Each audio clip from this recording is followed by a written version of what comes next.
네, 여러분 어떻게 들으셨습니까? 많은 분들께서 댓글로 또 함께 의견들을 나눠주고 계시는데요. 학교 가기 힘든 아이들 어떻게 도와줘야 할까요? 라는 주제로 박준성 원장님께서 또 유형별로 꼼꼼하게 살펴주셨습니다. 프리맘 7979님, 참 아이들 양육하기 힘든 것 같아요. 이렇게 댓글 남겨주셨는데요. 그래서 저희가 조금이나마 어쨌든 다시 한번 생각하고 또 정보를 교환할 수 있는 이런 자리를 마련하고 있습니다. 김미정님께서는 방학 때 수면 패턴이 바뀌어 버렸네요. 곧 개학인데 이렇게 댓글 주셨는데 그렇죠. 이제 곧 또 신학기가 시작되기 때문에 우리 학부모님들의 고민은 더욱 커질 수밖에 없습니다. 오늘 다양한 이야기를 통해서 조금이나마 그 고민을 덜어내어 보셨으면 좋겠습니다. 자, 이제 두 번째 강연 이어가겠습니다.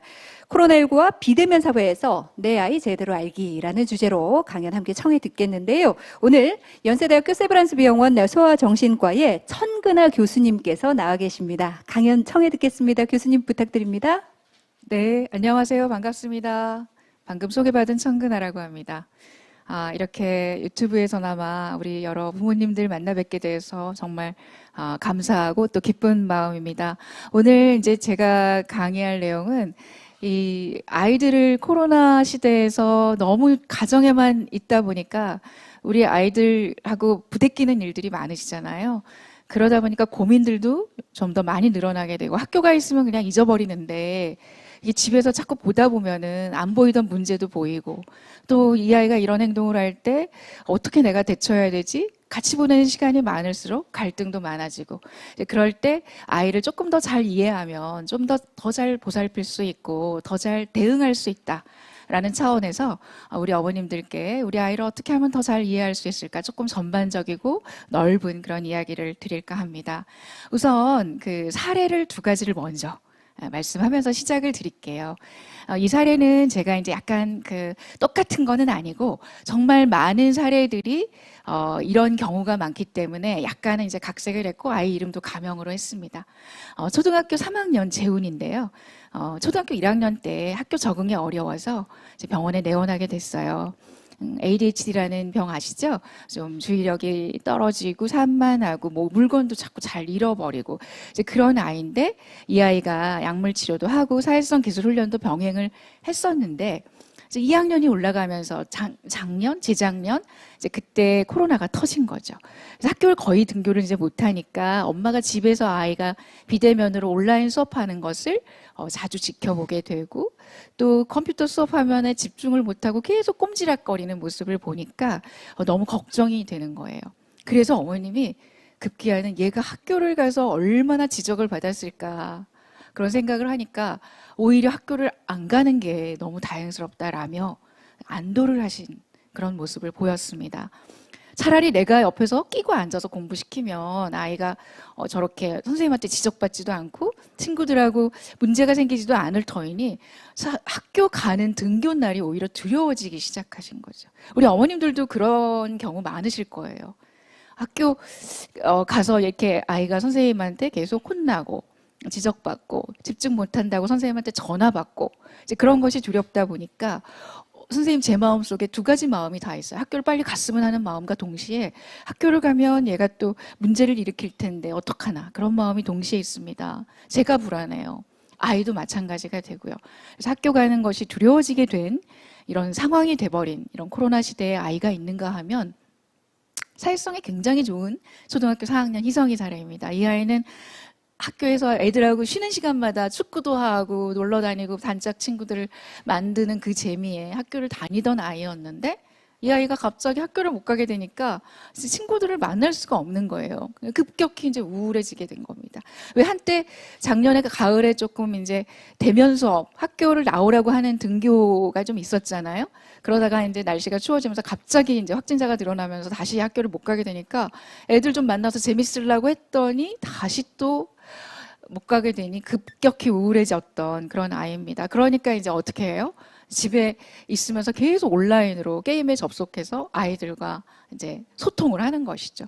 그러니까 이제 어머님은 넌 공부 안 하고 맨날 왜 컴퓨터 앞에 앉아서 게임만 하니? 라고 하는데 아이는 그게 게임만 하는 게 아니고 아이들하고 소통을 하고 있는 거였습니다. 그래서 이제 저한테 와가지고 희성이가 엄마가 맨날 이렇게 나쁘게만 본다. 컴퓨터 앞에 앉아 있는 걸. 그래서 제가 너무 속상하고 엄마가 무슨 말만 하면 안 듣고 싶어서 자꾸 반사하게 된다라는 말을 해서 제가 이제 좀 희성이 편을 들어줬더니 희성이가 너무 이제 반색하면서 엄마한테 그거 보라고. 엄마 나 이거 노는 거 아니라고. 친구들하고 소통하는 거라고. 이제 그랬던 그런 사례가 이렇게 두 가지의 사례가 있다는 거. 아마 공감이 가시는 그런 어머님들도 꽤 있으실 거라고 생각을 합니다. 우리 너무 이제 아프리카 속담에 한 아이를 키우는데 온 마을이 필요하다. 이건 너무나 이제 자주 듣는 그런 이야기잖아요. 근데 지금 어떻게 됐습니까? 이 세상이. 이 세상이 어떻게 됐어요? 그러니까 이제 우리 아이를 둘러싸고 있는 이 환경에는 가장 인접해 있는 사람이 엄마. 여기에서 엄마란 정말 생물학적인 엄마만을 얘기하는 건 아닙니다. 주 양육자를 얘기하는 거죠. 아빠가 될 수도 있어요. 엄마가 요새는 직장 다니고 아빠가 육아휴직하는 집들은 여기에서는 엄마 대신에 아빠가 되는 겁니다. 그 다음에 이제 그 주 양육자 이외의 사람들, 형제자매, 또 그 다른 배우자, 그리고 그 아이가 속해 있는 지역사회, 학교, 또 세상, 국가. 그러니까 학교나 지역사회, 어느 학교를 다니냐, 어느 지역사회에 속해 있느냐도 그 아이의 가정과 그 아이에게 매우 큰 영향을 미치는데 이 아이를 더 크게 둘러싸고 있는 이 나라, 그리고 전 세계. 그런데 이 지구가 전체가 지금 이 팬데믹, 모든 지금 셧다운에 빠져 있게 된 거죠.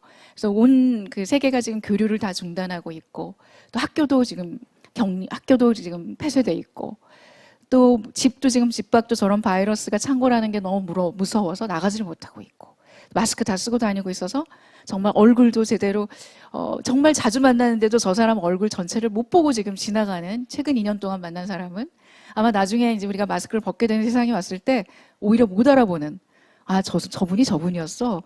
그래서 마스크를 차라리 끼워야지만 알아볼 수 있는 이제 그런 세상이 올 수도 있을 것 같습니다. 그래서 지금 이런 사회에서 아이들은 고스란히 영향을 받을 수밖에 없고, 이게 어떻게 아이한테 영향을 어떤 경로를 통해서 미치게 되느냐를 보여드리는 겁니다. 그냥 아이 혼자 스트레스 받고 있는 게 아니라 온 국가와 온 학교와 온 지역사회와 온 가정이 다 스트레스를 받고 있고 그 부모가 스트레스를 받고 있다 보니 고스란히 그 스트레스가 어디로 간다? 아이한테 가는 것이죠. 아이들은 온 세상과 사회의 하수구 같은 존재입니다. 모든 것의 사회적 병리가 아이를 통해서 발현이 되고 있는 것이죠. 그래서 코로나 시대의 보편적 스트레스라고 하면 이것은 2020년도에 나온 멘탈헬스 아메리카에서 툴킷을 만든 건데요. 제가 이제 나름 번역을 해서 말씀을 드리는 건데, 자신이 아플까봐 일단 걱정이고, 내가 코로나 걸려서 중증의 어떤 병원에 입원을 해야 되는 상황이 될까봐, 무증상 코로나가 아니라 뭐 그런 걱정, 그리고 타인에게 감염을 시켜서 민폐를 끼칠까봐 걱정, 또 이런 비대면 사회라는 새로운 세팅, 이렇게 우리가 유튜브로 이런 실시간 강의를 해야 되는 상황, 장비에 뭔가 서툰 사람들은 온라인 회의 하나 접속하는데도 계속 그냥 한 10분, 15분 헤매다가 저 이제 들어왔습니다. 마이크 이제 됩니다. 이제 그런 상황이 많이 생기고, 2년 동안 이제 이러면서 많이들 적응이 됐지만 우리 초반에 얼마나 힘들었습니까? 헤맸습니까? 이런 스트레스. 언제 이게 도대체 좋아지는 거지? 언제 우리는 실시간으로 만날 수 있는 거지? 예측이 안 되잖아요. 그런 불확실함에 대한 이런 걱정. 그리고 나의 자녀와 나의 가족들을 어떻게 돌보고 부양해야 하지? 친구와 가족의 건강은 어떻지? 경제적으로는 어떻지? 이 가족과 친구들을 만날 수 없는 그런 어떤 외로움에 대한 스트레스. 생필품이 또 부족해지는데 옛날 같은 멀리까지 가서 이렇게 막 잔뜩 싸우고 그랬는데 지금은 참 그런 것도 어려워서 다 무슨 온라인으로 그런 무슨 뭐 그런 데서 막 주문을 하잖아요. 그런 지금 시대가 됐습니다. 그래서 어떤 부모님이 사전 질문 중에 이런 질문을 주셨어요. 굉장히 고급 질문을 주셨더라고요. 그래서 이걸 주제로 내가 오늘 강의를 꾸며야 되겠다라고 하면서 제가 이제 생각을 하게 됐습니다. 요즘 코로나 상황에서 디지털이 생활 깊숙이 들어왔습니다. 그만큼 미디어 노출이 많아지고 사용 연령 또한 낮아지고 있는데, 미디어 노출을 되도록 안 하면 좋다는 거 너무 잘 알거든요. 그런데 혹시 미디어의 빠른 노출로 아이의 균형적인 뇌발달에 문제가 생기진 않을까요? 그리고 이런 빠른 노출로 인해서 어떤 악영향이 있고, 또 이렇게 어릴 때 놓쳤으면, 이런 균형 있는 발달을 놓쳤으면 초등학교, 중학교 때 뭐 다시 좀 회복할 수가 있을까요? 균형을 맞출 수 있을까요? 이렇게 굉장히 여러 가지 질문들을 함축해서 이런 미디어 이른 노출에 대한 걱정을 하시는 부모가 있었어요. 제가 사전 질문 중에 있었습니다. 그래서 제가 오늘 네, 제가 이제 늘 강조하는 어떤 양육의 이론이 아이의 연령별 뇌발달의 상태와 아이가 어떤 지금 뇌에서 벌어지고 있는지, 무슨 일이 벌어지고 있는지를 알아야 아이가 이런 행동을 하고 있는지를 더 잘 이해할 수가 있다. 그래서 내 아이를 제대로 잘 이해하려면 이 아이의 발달 상태, 특히 무슨 발달, 뇌발달 상태를 잘 알아야 되겠다. 이제 그런 말씀을 이제 드리고자 합니다. 그래서 아이가 지금 6개월인데 왜 낯가리를 안 하지?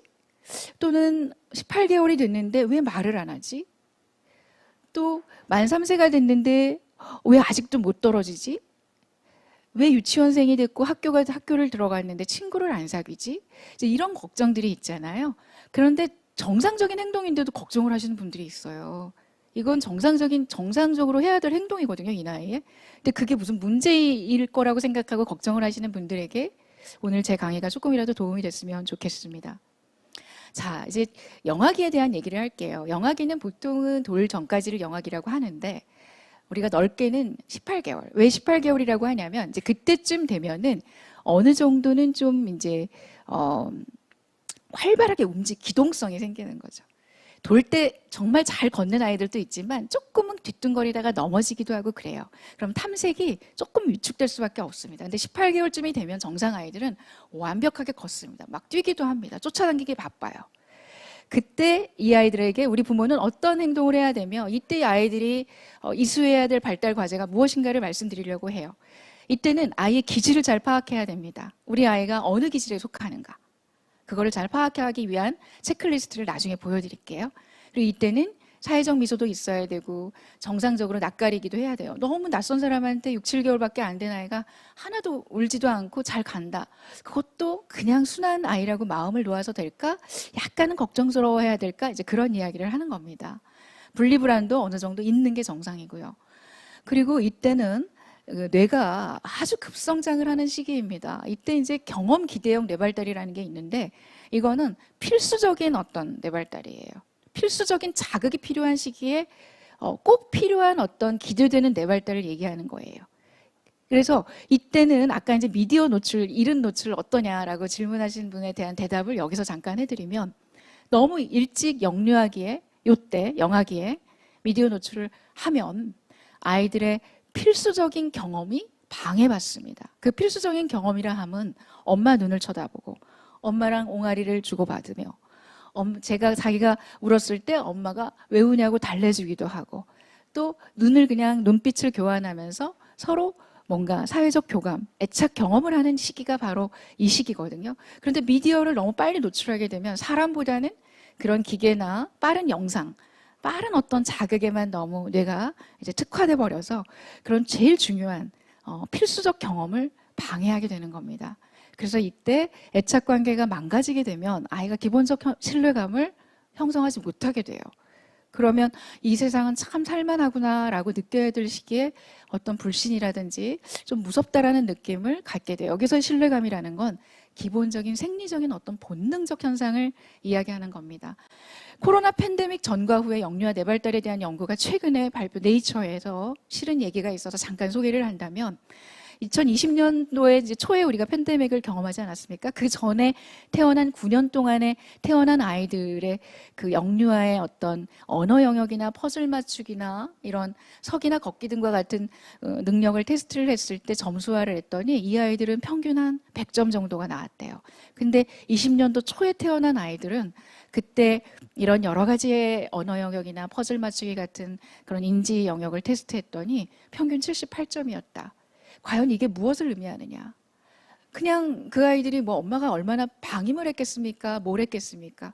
필수적으로 받아야 될 엄마의 얼굴 전체, 미소, 그리고 옹알이 화다. 아까 제가 큰 그 그림 보여드렸죠. 엄마가 스트레스를 받고 있는 거예요. 단순히 우리가 마스크를 쓰고 있어서만은 아니다. 엄마가 스트레스 받고 있고 아빠가 스트레스를 받고 있고 온 가정과 유치원과 어린이집이 다 셧다운이 되고 그러면서 번아웃이 된 거예요. 모든 사회가. 아이한테 눈 맞추면서 놀아줄 여력들이 없는 겁니다.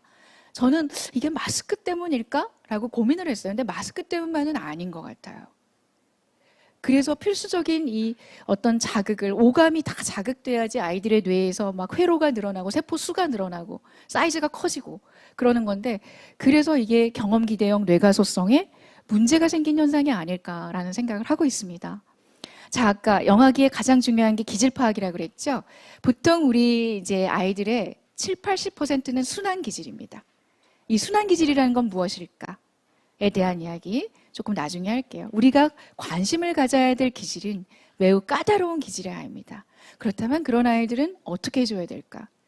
우리가 인간인지라 엄마도 까다로운 기질의 아이한테는 이렇게 예쁘게 하다가도 지치게 돼요.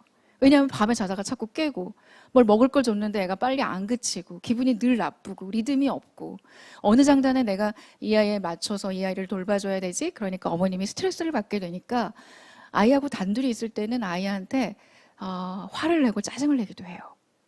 실제로 그런 부분들이 아이를 데리고 많이 오셔서 제가 안 그러려고 해도요. 너무 힘듭니다, 선생님. 큰애는 너무 순했는데 얘는 왜 이러는지 모르겠어요. 그러면서 애가 미워지려고 해요. 근데 그런 엄마들이 아이한테, 애가 이제 이런 아이들을 5점 정도 타고났다고 하면 95점을 줘야 되잖아요. 그래야 100점이 된다, 100점 만점을 만든다고 할 때. 그런데 5점, 95점이 아니라 10점밖에 안 줘요. 그러니까 15점짜리가 되는 거예요. 그런데 순한 아이한테는 예쁘고 뭘 줘도 그냥 늘 방긋받고 눕고 늘 잘 자고 먹고 하니까 더 많은 걸 주게 되니까 그 아이는 90점을 갖고 태어났는데 오히려 180점이 돼버리고, 처음에는 90점과 5점의 차이였는데 180과 15점의 차이로 이렇게 편차가 확 벌어지게 되는 것이죠. 그래서 이게 무서운 겁니다. 까다로운 기질을 갖고 태어난 아이가 더 힘든 아이로 만들게 되는 데는 그 기질이 불러오는 엄마의 양육 태도와 어떤 상호작용을 해서 아이의 성격 형성이라든지 이런 문제들이 생긴다라는 것입니다. 그래서 우리 아이는 과연 어떤 기질일까요? 라는 체크리스트를 여기 쭉 적어놨는데요. 이거 후루루 한번 보세요. 젖을 잘 먹나요? 젖 먹는 간격이 일정한가요? 목욕하는 걸 물도 안 무서워하고 또 어떤 소리도 무서워하는 소리도 없고, 새로운 장난감이나 음식이나 낯선 환경을 만났을 때 거부감 없이 잘 적응하고 탐색하는지, 싫거나 좋은 감정을 온화하게 표현하는지, 이런 것들에서 8개 이상 만족을 하면 이 아이는 순한 기질입니다. 걱정하시지 않아도 되고요. 아마 대부분의 아이들은 여기에 속할 거라고 생각해요. 그런데 간혹 매우 까다로운 애들이 이제 있습니다. 그게 바로 한 10%, 20% 정도 돼요. 그 아이들이 바로 저희들이 이제 치료를 해야 되고 부모들에게 양육 상담을 해야 되고 뭔가 부모들에게 단단한 내공이 이제 필요한 그런 아이들이 되겠습니다. 그래서 양육의 질과 뇌 가소성이라는 이야기를 이제 제가 전문가로서 많이 하게 되는데, 아까 경험 기대형 말했잖아요. 근데 이제 경험 기대형이 또 있다면 경험 의존형이 있습니다. 이건 뭐냐면 집집마다 어느 부모를 만나느냐, 어떤 뭐 나라에 태어나느냐, 도심에 태어나느냐, 아니면 농촌에 태어나느냐, 그거에 따라서 다 아이가 겪는 경험이 다르잖아요. 그 경험에 따른 고유한 어떤 경험에 따른 이 아이의 뇌의 발달의 특성이 바로 경험 의존형 뇌가소성입니다. 필수적인 게 경험 기대형이라면 의존형은 그 아이마다 각각 환경적인 자극이 조금씩 다르잖아요. 그거에 따라서 뇌의 모양이 조금씩 달라진다. 상징적으로 얘기를 하는 겁니다. 성격이 조금씩 달라지게 되고 더 환경적 경험이 풍부할수록 더 다른 어떤 굉장히 뇌가 활발하게 더 발달할 수 있는 아이가 있다. 그래서 어린 시절에 미디어 노출이 너무 빨랐다거나 경험 기대형 뇌가소성에 문제가 생겨서 기대형 발달을 못했다면 향후에 조금 더 풍족하게 경험하게 해주면 경험 의존형 뇌가소성을 활발하게 촉진해서 그 아이가 다시 회복 탄력성을 보일 수 있게 된다라는 이야기니까, 어린 시절에 적절한 자극을 못 줬다라면 너무 후회하거나 죄책감 갖지 마시고 나중에라도, 그렇지만 너무 늦지 않게 자극을 많이 주고 경험을 많이 하게 해주면 아이의 뇌 발달은 회복 탄력성이 있기 때문에 언제든 다시 정상적인 발달을 할 수 있다라는 말씀을 제가 드리는 겁니다. 그 다음에는 이제 아이들이 막 자박자박 걷기 시작하고 이것저것 만지죠. 못된 짓도 많이 하고 하지 말라는 걸 더 하기도 하고 엄마가 뭐 도와주려고 그러면 내가 할 거야 그러면서 손을 탁 치기도 하고 자율성을 추구하는 시기가 바로 이 걸음막인데 이때는 훈육이 굉장히 중요한데요. 많은 부모님들이 훈육과 체벌을 혼동하세요. 근데 훈육과 체벌은 엄연히 다릅니다. 애를 체벌을 하는데 그냥 훈육의 목적으로 엄마로서 부모로서 당연히 할 수 있는 거 아닌가요? 라고 말씀들을 하시는데요. 절대로 아이들의 몸에 물리적 고통을 주거나 뭐 10분 이상 2살밖에 안 된 아이를 10분 이상 손을 들고 있게 한 거나 추운데 베란다에 방치하거나 모든 그런 것들이 다 체벌에 해당하고 아동 학대나 방임에 해당하는 겁니다. 훈육이라는 거는 잘못된 행동이나 어떤 잘못하는 어떤 대처에 대해서 올바른 대안을 알려주고 익숙하게 하는 반면 체벌은 아이에게 고통을 주고 어떤 물리적인 대가를 치르게 하는 거예요. 이거는 교육적 효과가 전혀 없습니다. 그래서 훈육을 한답시고 체벌을 하는 그런 어떤 잘못된 그런 요새는 이제 법이 민법에서 체벌도 국가에서 학대로 규정을 하게 됐습니다. 민법 조항에서 어떤 정당한 부모의 어떤 그 훈육, 체벌을 통한 훈육이 민법 조항에서 삭제가 됐거든요. 그래서 어머님들께서 훈육은 어떤 올바른 대안을 익숙하게 만든다라는 게 훈육이다. 절대 체벌이 아니다. 동격이 아니다라는 걸 꼭 아셨으면 좋겠습니다. 이제 이때는 자율성이 이제 자꾸 확립이 되는 시기이기 때문에 스스로가 뭔가 하려고 그럴 때 쫓아다니면서 그래 잘해 그리고 넘어지는 것도 좀 보면서 그러니까 크게 다치지만 않았으면 스스로 일어나게 해주고 막 모든 걸 막 이렇게 다 일으켜 세우고 손잡고 다니고 그러면 아이가 어떻게 돼요? 자율성이 더 없어지고 오히려 의존적인 아이가 될 수가 있으니까 이 시기에는 어쨌든 아이가 막 엄마한테 반항도 하고 자기가 스스로 하겠다고 그럴 때 하게 놔두고 시행착오를 경험하게 해줘라 라는 게 이제 제가 꼭 드리고 싶은 말씀입니다. 그 다음에는 이제 만 3세에서 6세가 됐어요. 이때는 학교 입학을 준비해야 되는 시기입니다. 아마도 이 학령 전기, 유아기에 있는 자녀를 둔 부모님들이 굉장히 많으실 거라고 생각을 하고요. 제가 가장 많이 만나는 아이들과 부모님들이 바로 이 연령대의 아이들입니다. 이때는 이제 언어가 굉장히 급성장하고 있고 굉장히 직관적이고 주관적 사고를 해요. 그래서 이제 어떤 아이가 기차를 KTX를 타고 어딘가를 여행을 가는데 엄마한테 엄마 달이 우리를 따라와 그래요. 그러면 그때 이제 엄마가 달이 우리를 따라오긴 뭘 따라와 그러면서 이제 논리적으로 뭐 달의 공전이 어떻고 지구는 어떻고 막 그런 거 설명해 주시는 어머님들이 있어요. 뭔가 제대로 된 지식을 가르쳐 주고 싶어서. 근데 절대로 이 나이에는 그러시면 안 돼요. 우리 아무개가 참으로 상상력이 풍부하구나. 멋진 생각인데? 정말 그렇게 느꼈어? 엄마도 그러고 보니까 그러네. 그렇게 해주셔야 돼요. 아이의 어떤 창의력과 주관적인 느낌을 존중해 주시라는 거죠. 이때는 거짓말도 좀 합니다.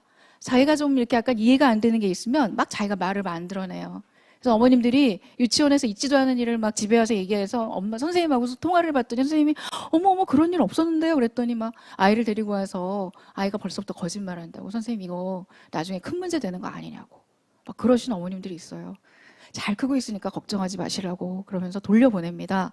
이 시기에는 그런 자기가 막 이 말을 꾸미기도 하고 이야기를 꾸미기도 하는 게 정상적인 발달입니다. 이때는 아이랑 상호작용 놀이도 많이 해주시고 해야 되는데 이때 이제 조기 교육이 들어가기 시작하면 적절한 자극이라는 정서적 사회적인 어떤 발달을 오히려 방해하게 되고요. 오히려 아이가 스트레스를 받게 돼요. 그래서 이때 막 학습지 뭐 1시간씩 막 시키고 그러시는 어머님들이 있어요. 우리 아이가 좀 영재 같다고. 근데 그러지 마시고 오히려 그 아이는 영재 같기 때문에 공부 안 시켜도 나중에 스스로 다 잘합니다. 그때는 오히려 사회적인 경험, 또래 관계 규범 이러이러한 행동을 해야지 상대방한테 마음을 얻는 방법 이런 것들을 가르쳐야 돼요. 놀이를 많이 해서.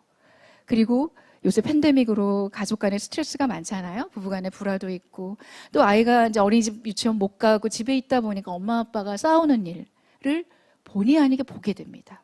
그렇게 되면 아이는 안 보는 척해요. 방에서 지가 혼자 잘 노는 척해요. 그런데 사실은 다 듣고 있어요. 그리고 어느 순간에 이상한 행동을 해요. 그런데 사실은 엄마 아빠는 그게 자기네들이 싸우는 거를 얘가 못 들었을 거라고 생각하시는 분들이 많은데 생각보다 아이들은 다 듣고 있습니다. 그리고 관심 없는 척하지만 속으로 불안이 쌓이고 있어요. 그래서 부부간의 불안이나 가족 스트레스나 뭐 형이나 누나가 맞는 거라든지 형이나 누나가 혼나는 걸 보는 것들이 이 어린 아이들한테는 얼마나 큰 불안을 일으키는지 그런 것들을 잘 아셨으면 좋겠습니다. 자, 이제 초등학교를 들어갔어요. 초등학교를 들어갔으면 이때는 무엇이 요구되는 시기냐? 근면성이 요구되는 시기예요. 이때 왜냐하면 전두엽이 발달을 합니다. 그러면 그 전까지는 전두엽이 아예 발달을 안 하나요? 발달을 할 초석을 다지는 시기예요. 발달을 하려면 우리가 건물을 지을 때 골조를 먼저 짓잖아요. 그리고 이제 시멘트도 얹고 무거운 뭐 철근도 막 얹고 그러는 건데 그 전까지는 기초 공사를 하고 이제부터 제대로 된 이제 건물의 모양을 갖추기 시작하는 거예요. 이때 공부를 조금씩 시켜야 됩니다. 40분간은 앉아있게 해주셔야 됩니다. 그래야지 학교에서 40분간 수업 받을 수 있죠. 중간에 20분 앉아있다가 중간에 선생님 저 물 마시러 나가고 싶은데요. 저 화장실 갈래요. 그렇게 참을성이 없는 아이가 되면 안 되잖아요. 그래서 이때부터는 인내심, 자기가 뭔가 즉각하고 싶어도 조금은 견딜 수 있는 능력, 이때는 이거를 가르쳐야 됩니다. 그리고 애가 주관적 사고가 아니라 약간은 객관적 사고, 초보적 논리성을 갖게 됩니다. 좀 고지식해요. 그래서 초등학교 저학년 아이를 데리고 이제 어머님이 운전을 막 하고 어딘가를 가는데 이제 급히 뭐가 전화가 꼭 받아야 될 전화가 왔어요. 받았어요. 그랬더니 애가 뒤에서 엄마, 응? 운전하면서 핸드폰 받으면 그거 불법이야. 뭐 그러면서 막 핸드폰을 뺏으려고 하다가 아이랑 싸웠다. 그런 어머님들 계시거든요. 그런데 이제 아이들이 이때는 고지식해가지고 규범을 그대로 지켜야 된다는 그런 생각. 물론 그게 맞죠. 하지만 응급 상황의 전화 같은 거를 이제 받고 얼른 끊을 수는 있는 거잖아요. 근데 아이는 이제 고지식해가지고 엄마를 막 뭐라고 하는 거죠. 그런 일로 부딪혔던 그런 초등학교 저학년의 아이를 둔 부모들이 아마 많이 있으셨을 거라고 생각합니다. 이때는 또래 애들이 갖고 오는 뭐 놀잇감이나 또 옷이나 그런 거를 보면 자기도 사달라고 그러고 또 또래 동일시하려는 그런 현상. 막 그런 것들이 생기기 시작하는 그런 시기입니다. 자, 이제 청소년기가 됐어요. 청소년기는 우리 앞서 박준성 원장님께서 그 은둔형 외톨이에 대해서 어떻게 대처하는지 그런 말씀을 잘 해주셨는데 저는 이제 그 코로나 팬데믹에서 집에만 있으면서 정말 이 죽이지도 못하고 이 방 안에만 틀어박혀가지고 컴퓨터 하면서 맨날 친구들하고 전화 통화만 하고 있고 또 게임인지 수업인지 인강인지 뭔지를 모르겠는데 어쨌든 컴퓨터 앞에서 하루 종일 붙어있는 이 아이들을 보면서 그리고 좀 밥 좀 먹으라고 하면 소리 지르고 알았다고 그러면서 그리고 너 지금 이렇게 방 안에만 있지 말고 좀 엄마 분리수거 하는 거 좀 도와줘 그러면 엄마 혼자 그거 할 수 있죠. 엄마는 손이 없어 발이 없어 막 이제 그렇게 대들고 이런 친구들, 이런 중학생, 고등학생을 둔 이런 엄마들이 많은데요. 이런 분들이 이제 우리 10대가 왜 이러는가? 그러면서 또 엄마가 또 좀 힘든 것 같고 어디 아프다 그러면은 막 걱정은 또 있는 대로 해줘요. 이런 아이들의 뇌가 왜 이렇게 왔다 갔다 할까? 이런 부분에 대해 걱정을 하시는 분들이 많은데요. 이때는 이제 아동기에서 성인기로 넘어가는 과도기입니다. 그래서 아동기의 모습과 성인기의 모습을 공존하고 있는 거예요. 그래서 종잡을 수가 없이 느껴지는 겁니다. 그거를 우리가 사춘기라고 부르기도 하죠. 사춘기가 무슨 그냥 사춘기가 아니고 뇌에서 어떤 변화가 일어나기 때문에 그렇다라는 말씀을 드리는 겁니다. 그리고 문제 유발이 많이 높아질 수 있는 시기예요. 그래서 이런 아이들이 이제 사춘기라는 그런 모습으로 정말 변덕스럽게 짝이 없죠. 어떤 아이들은 갑자기 집에 엄마 아침에 사다 놓으라고 한 초코 케이크 없어. 저녁에 이제 자기가 학교에서 왔더니 엄마 나 죽어버릴래. 왜? 그랬더니 내가 아침에 초코 케이크 사다 놓으라고 그랬어? 안 사다 놓으라고 그랬어? 왜 내 말을 안 듣는 거야? 나 도대체 살 맛이 안 나. 극단적인 어떤 표현을 써서 아무것도 아닌 거에서 좌절을 하기도 하고 정말 아무것도 아닌 그런 걸 보면서 너무 흥분하면서 즐거워하기도 하고 이런 시기가 바로 10대들이고 또 어떨 때는 엄마의 마음을 잘 헤아려 주는 것 같다가 어떨 때는 너무 애기같이 굴고 이런 것들이 바로 뇌가 급변하기 때문에 그렇습니다. 바로 이건데요. 이 파란색 뇌가 바로 성숙한 뇌예요. 근데 보세요. 20이라는 숫자가 다 돼야지만 파란색 뇌가 되죠. 그런데 어떻습니까? 요새 12살만 넘어도 덩치가 막 키 170, 180 막 그런 애들 얼마나 많아요? 성인 엄마 아빠 체구하고 거의 비슷하죠. 근데 뇌는 이렇게 미숙해요. 중간 정도가 지금 14세, 15세 정도거든요. 아직도 연두색이 많죠? 파란색이 반밖에 안 되죠? 뇌는 미성숙한데 몸은 커졌다. 그러니까 아이들이 이렇게 위성숙한 모습을 보이고 약간은 두려운, 그래서 오죽하면 북한에서 우리나라 못 쳐들어온 이유가 중이들이 있어서 그렇다는 얘기를 하지 않습니까? 너무나 이제 이때 많은 일들이 벌어지고 있기 때문이라는 겁니다. 그래서 위험한 행동을 하는 시기이기도 하고 선을 넘는 행동을 하기도 하기 때문에 이제 그 옛날 전두엽 기능은 옛날 구닥다리 포드 자동차인데 이 감정의 뇌는 이 레이스 경주용 자동차라는 거죠. 근데 그 포드 자동차한테 그 경주용 자동차가 그 감정적인 뇌가 격변을 하고 있으니 어떻겠습니까? 그래서 전두엽 역할을 우리 부모님들이 해주셔야 된다. 그런 말씀을 이제 드리고 싶고요. 마지막으로 이제 제가 요약을 해보겠습니다. 아이의 두뇌는 시기별로 꼭 필요한 경험과 환경이 제공되어야 한다. 부모가 자녀의 특성과 발달 연령을 잘 이해해야 그 시기에 맞는 필요한 그것을 줄 수 있다. 그리고 아이의 행동은 기질과 양육 환경에서 비롯된 그 상호작용으로 인해서 생긴 결과물이다. 그리고 아이들은 자기가 이해받고 있을 때, 이해받고 있다고 느낄 때 비로소 변한다. 부모의 과도한 불안이나 죄책감은 오히려 건강한 양육의 적입니다. 그리고 이 코로나 비대면 사회에서 아이의 두뇌 발달을 촉진시키기 위한 방법은 부모와 활발한 상호작용이고 긍정적인 상호작용입니다. 그렇다고 해서 잘 못해줬다 그래서 너무 죄책감 갖지 말고 아이들의 회복 탄력성을 믿으십시오.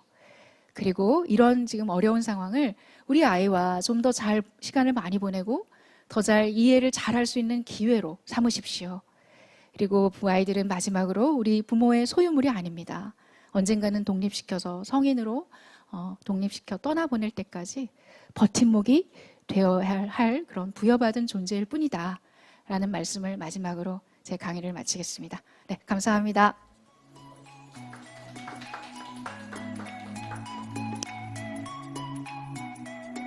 네, 현장에서도 감사의 박수가 나오고 있습니다. 마지막에 아이들의 회복력을 믿어봅시다 이런 말씀을 해주셨는데 지금 유튜브에 슈퍼TV님께서 천근아 교수님 강의 듣고 생각이 많아져요. 초등학생 엄마로서 아이가 어렸을 때로 돌아가고 싶어요. 자책하시는 것 같아요. 예, 회복력 있다고 하니까 지금 늦지 않았습니다. 지금부터 천근아 교수님 이야기 잘 듣고 함께 우리 아이를 이해해보면 어떨까 이런 생각도 됐는데 여기서 끝이 아닙니다. 이제 강연해 주셨던 두 분 교수님 그리고 원장님 모시고 더 다양한 이야기들 그리고 학부모님들이 궁금해하셨던 질문 저희가 미리 받았는데요. 답변 드리는 시간 함께 갖도록 하겠습니다. 저희 5분 정도 무대 정리 후에 다시 한번 만나 뵙겠습니다. 잠시만 기다려 주십시오. 고맙습니다.